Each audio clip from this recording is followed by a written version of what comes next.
Débat tendu entre les membres du gouvernement togolais et ceux de la Cour des comptes à l'hémicycle ce 24 novembre 2023.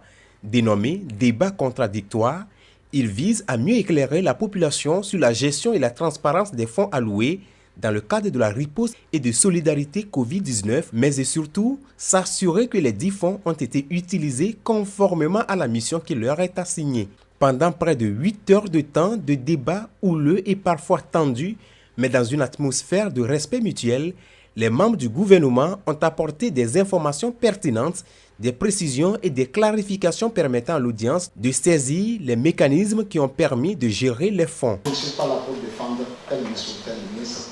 Je suis là pour dire la vérité telle qu'elle s'est passée. Les différentes questions soulevées, notamment la réquisition des chambres d'hôtel pour les malades du Covid, les fonds non-vici, la confection des cache-nez, la construction des parkings avec les fonds Covid ou encore la commande du riz à des milliards ont été passés au peigne fin. Est-ce que le riz a été réceptionné?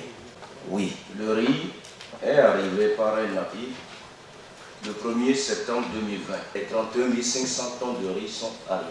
Les formalités de dédouanement ont été également assurées sur la base des 6 connaissements et des 6 factures fournisseurs. La stratégie mise en place et qui a été confirmée, totalement détaillée par le ministre des Finances, a permis à ce riz de se retrouver un peu partout jusqu'à 5 à 7. Et ça a baissé les prix de tous les riz.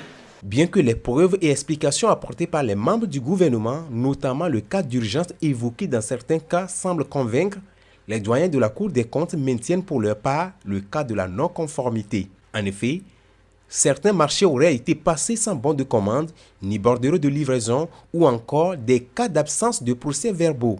La Cour a constaté qu'il n'y a pas un bon de commande. On ne peut pas, pour une dépense plus de 8 milliards de francs CFA, ne pas avoir un document de base qui dit que nous commandons à telle structure de nous livrer du riz avec telle qualité, telle quantité. La Cour n'a pas vu ce document. La Cour n'a pas vu également que effectivement le riz est arrivé au pays et qu'il y a eu des PV de réception. Donc la Cour dit qu'on n'a pas accepté la procédure. La Cour a constaté tout simplement qu'on a adressé des factures à l'État et que l'État a procédé au paiement.